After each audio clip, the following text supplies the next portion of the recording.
रजिया और आफताब का खाता पीता और सुखी परिवार था। आज उनकी शादी की 25वीं सालगिरह थी। आफताब और रजिया ने केक काटने के बाद सबसे पहले अशोक बाबूजी को खिलाया। अशोक बाबूजी भी इसी परिवार का हिस्सा थे। रजिया और आफताब की 20 साल की बेटी आसमा आज भी अशोक बाबूजी से 5 साल की बच्ची की तरह लाड दिखाती है। आफताब के एक स्कूटर हादसे पर अशोक बाबूजी ने किसी फरिश्ते की तरह इस परिवार की मदद की थी। उस हादसे में अपनी टांग गंवाने के बाद आफताब की निर्भरता अशोक बाबूजी पर और ज्यादा बढ़ गई थी। इधर आसमा की शादी की बात चल रही थी। वो बहुत खूबसूरत और पढ़ी लिखी थी। उसके लिए एक से बढ़कर एक परिवारों के रिश्ते आ रहे थे। आफताब की खाला की सख्त हिदायत थी कि उनके समाज में ज्यादा दूर के लोगों से रिश्ते नहीं किए जाते और उन्हें अपनी बेटी का निकाह अपने ही किसी एक परिचित परिवार में करना चाहिए। खाला के सुझाव को दरकिनार कर रात को खाने की टेबल पर आफताब ने अपनी बेटी से कहा, बेटा, हम तुम्हारे ऊपर अपनी पसंद नहीं थोपेंगे। तुम अपनी पसंद के लड़के से शादी कर सकती हो, भले ही वह किसी भी मजहब या जाति का हो, हमें फर्क नहीं पड़ता है। इसी बातचीत के दौरान आफताब ने रजिया की अधूरी लव स्टोरी का जिक्र कर दिया।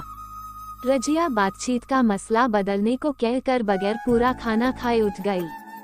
अपने अधूरे इश्क का जिक्र आते ही रजिया असहज हो जाती थी।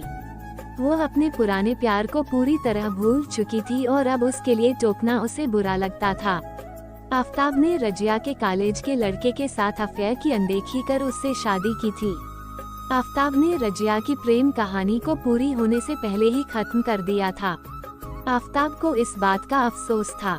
आफताब रजिया की खूबसूरती और ऊंचे खानदान से होने के चलते इस कदर उतावला था कि उसने रजिया की प्रेम कहानी को सांप्रदायिक रंग देकर खत्म करा दिया और खुद उसका शौहर बन बैठा। आफताब ने रजिया का शरीर और उसका शौहर होने का हक तो हासिल कर लिया था, लेकिन रजिया की रजामंदी हासिल करने में उसे जमाना लग गया। जबरदस्ती रजिया का प्यार हासिल कर लेने के बाद आफताब को अपनी गलती का एहसास हुआ, लेकिन तब तक बहुत देर हो चुकी थी। आसमा के जन्म के बाद रजिया ने मन से आफताब को अपना पति मान लिया था और अब जाकर उनके रिश्ते मधुर हुए थे। इस परिवार की हंसी खुशी इसी तरह जारी थी। आज उनके परिवार के दोस्त अशोक बाबूजी का जन्मदिन था। पूरा परिवार इस आयोजन को एक साथ मनाता था। अशोक बाबू ने पता नहीं किस वजह से शादी नहीं की थी। इलाके में उनकी एक छोटी सी कपड़ों की दुकान थी।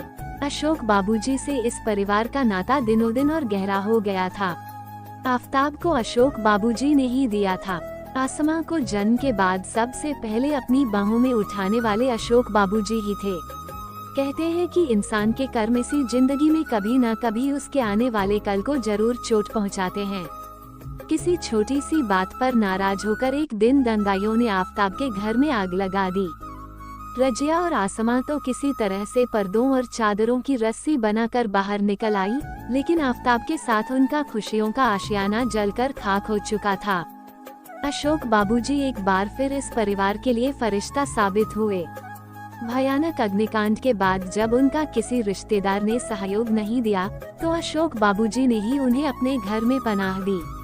रजिया के अपने ही सगे संबंधी और समाज के लोग आफताब की जगह रजिया को सरकारी नौकरी नहीं मिलने दे रहे थे, बीमा की रकम मिलने में भी मुश्किलें डाल रहे थे।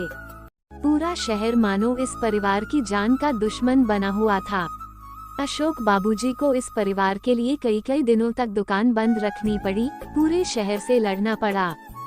लेकिन अब 8 महीने बाद समस्याएं दुरुस्त होने लगी थीं। आसमा का एक कॉलेज में प्रोफेसर के लिए चयन हो गया था। आज उसका पहला दिन था। आसमा सुबह सुबह अशोक बाबूजी के कमरे में फूलों का गुलदस्ता लेकर गई, पर वहां उसके पैरों तले की जमीन खिसक गई। आसमा की मां रजिया अशोक बाबूजी के साथ उनके बिस्तर में थी। आप समझ सकते हैं कि आसमा के दिल पर क्या गुजरी होगी। आसमा ने फूलों को एक तरफ फेंककर रोते हुए बेबसी में अशोक बाबूजी से कहा, तो यह है आपके एहसानों की वजह। अभी उसके प्यारे अब्बूजान को गुजरे हुए पूरा 1 साल भी नहीं हुआ था और उसकी मां गिरगिट की तरह रंग बदल लेगी। आसमा ने यह सपने में भी नहीं सोचा था। आज रजिया को अपनी जिंदगी का वह गहरा राज आसमा से साझा करना पड़ गया, जिसे वो गलती से भी जबान पर लाना नहीं चाहती थी। अशोक बाबूजी ही रजिया के बचपन का वह प्यार था जो परवान नहीं चढ़ सका था। आफताब द्वारा रजिया को बेबस कर शादी के बाद रजिया ने इसे ही जिंदगी मान लिया था। रजिया ने पूरी वफादारी से आफताब के साथ अपने रिश्ते को निभाया था। अपनी पूरी शादीशुदा जिंदगी में उसने अशोक बाबूजी की ओर मुड़कर नहीं देखा था। अशोक बाबूजी का उनके घर आना जाना था, लेकिन रजिया ने हर समय उनसे पर्दा किया था। यहाँ तक कि चाय पानी के लिए भी वह आसमा से कहकर या पर्दे की आड़ से पूछती थी। उधर अशोक ने अपने अधूरे प्यार के गम में जिंदगी में कभी शादी न करने का फैसला लिया था। आज जब हालत बदल चुके थे तो रजिया इनकार नहीं कर सकी। आसमा को यह दलील, यह सफाई पसंद नहीं आई। उसने अपनी माँ के चेहरे पर थूक दिया। आसमा को रजिया और अशोक का रिश्ता किसी कीमत पर मंजूर नहीं था। वो नहीं चाहती थी कि उसके अब्बा, जिनको खाक में मिलना नसीब नहीं हुआ था, कि बेवा किसी दूसरे धर्म के आदमी से जिस्मानी रिश्ता बनाए। अग्निकांड की उस भयानक रात ने आसमा की सोच को कट्टरपंथी बना दिया था। रजिया का जला हुआ मकान फिर से बन चुका था। आसमा को भी तनख्वाह मिलने लगी थी। तुरंत ही वे दोनों अपने नए मकान में शिफ्ट हो गए। रजिया और अशोक बाबूजी के रिश्ते को जानने के बाद आसमा को अपना जन्म नाजायज लगने लगा था। आसमा ने रजिया को घर में बंदी बना दिया और अशोक बाबूजी से बोलचाल बंद कर दी। रजिया का कोई भी तर्क और कोई भी सबूत आसमा को संतुष्ट न कर सका। आसमा की खातिर एक बार फिर रजिया और अशोक के मिलने का सपना अधूरा रह गया। आसमा की शादी करने के बाद रजिया ने अपनी सारी जायदाद बेटी और दामाद के नाम कर दी। अगले दिन रजिया बगैर किसी को बताए अशोक बाबूजी के साथ घर से भाग गई।